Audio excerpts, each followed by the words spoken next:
that rested on the ancient site. In fact, it was after their stay that they changed their name to the Knights of the Temple, or the Knights Templar. A monk by the name of Bernard, who later became Saint Bernard, was involved in the formation of the Templars. Saint Bernard was involved in deciphering ancient Hebrew text.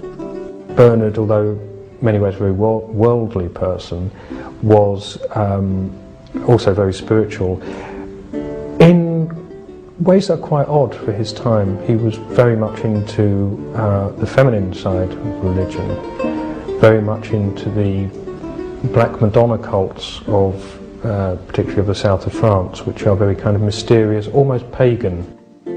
He had a great veneration for the feminine, embodied in lots of ways in the Virgin Mary, which was actually quite unusual for his time, and that appears to be the thing that drove him more than anything else. St Bernard was a very learned man, again for his time. Yes, he studied the Hebrew text, studied other texts as well.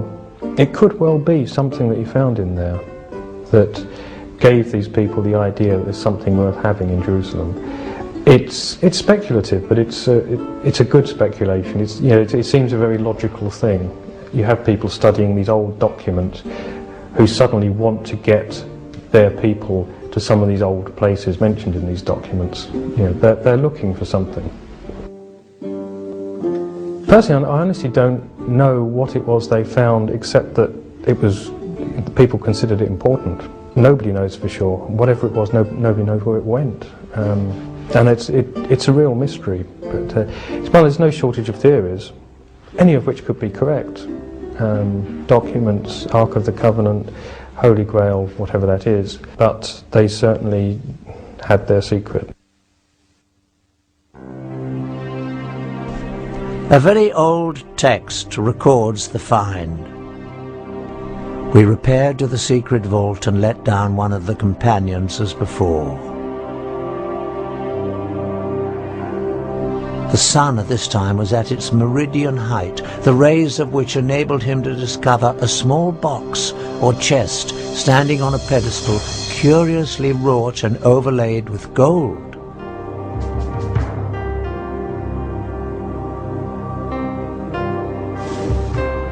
He gave the signal of ascending, and it was immediately drawn out. We have brought it up for the examination of the Grand Council. Just what was in this small box that got the Templars so excited? Clearly, a group of Christian knights, bound by the vow of poverty, were not interested in anything of material value. More likely, it was an object of great religious significance.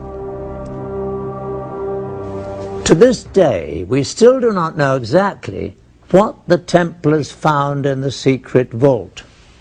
What we do know is that news of the find brought Count Hughes of Champagne, the man who bankrolled the expedition back to Jerusalem, to join his former vassals.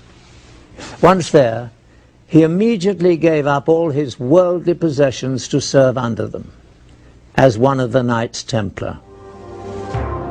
It was after this discovery that the Grand Master of the Templars visited the Pope, and with Saint Bernard's blessing, the Order of the Knights Templar was officially recognized by the Church. All over Christendom, men rushed to join the Knights, leaving behind their families, giving over all their worldly possessions, and taking on the difficult vows of poverty and chastity. Vow of poverty actually is why they became wealthy, because anybody that joined the order, anyone that became a Templar Knight, had to give all their possessions to the order. And it became quite a prestigious thing for noble families to have some of their sons go into the Templar order, and of course any money and property they had would go into the coffers. Also, when the Pope endorsed the order, gave it his blessing, and said this is a good thing, anyone that wanted to impress the Pope donated land and money to this new order, and actually on a colossal scale. None of the individual knights were allowed to own anything, so that all this material, that land, castles, livestock, and just pure money that was just given to them as a gift, went towards the order. Their reputation was as the most feared, efficient fighting force on the Christian side. They were kind of the special forces of their time. Also because they were this mixture of monk and a soldier. The Knights Templar had quite a career after the Crusades. They basically took over Europe financially, dominating all of the major industries, especially that of moneylending. They invented the modern checking system, and within a few years had all of Europe's kings indebted to them. They were far too big for their boots in many respects, certainly as far as the Pope and many kings were concerned. They were unbelievably rich. It seemed there was no stopping them, basically. Most historians believe that they got their comeuppance because of their wealth. Essentially, the French king who started the suppression of the Templars, Philip the Fair, essentially that he was jealous of their great wealth. And it is generally thought that he used accusations of blasphemy and sacrilege against them, but really he wanted their money. The charges against the Templars were blasphemy and sacrilege, and that they failed to observe the usual reverence of the church, but that was well known. There were sexual elements in the charges, but then there always are when you think about it in charges against heretical groups. They were accused of sodomy, of homosexual acts. They were accused of spitting and trampling upon the cross, of worshipping not just a bearded severed head, but in some extraordinary cases they were accused of worshipping the severed head of a cat.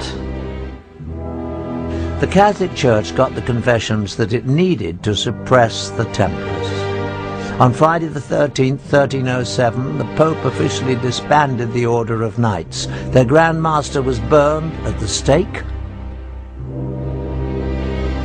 By the middle of the 1300s, the Knights of Templar seemed to have completely disappeared and their treasury confiscated. But could the richest and most powerful brotherhood on earth and all their wealth be rounded up and seized almost overnight? No. The highly trained and organized Templars only went quickly underground, taking most of their wealth with them. They evolved into an enormously powerful and well-financed secret society. Indeed, as history unfolded, the facts show that Templars never went anywhere except out of the public view. But with one added dimension: an extreme hatred for the Catholic Church. At the same time, the Priory of Zion assumed that they would meet a similar fate from the Church. They too seemed to disappear, but again, only from the public eye. Over more than 400 years, from the 14th through the late 18th centuries, the Masons, Assassins, the Priory of Zion, and the Templars existed as relatively isolated secret societies with a limited reach, until, on May the 1st, 1776, in Bavaria, the human race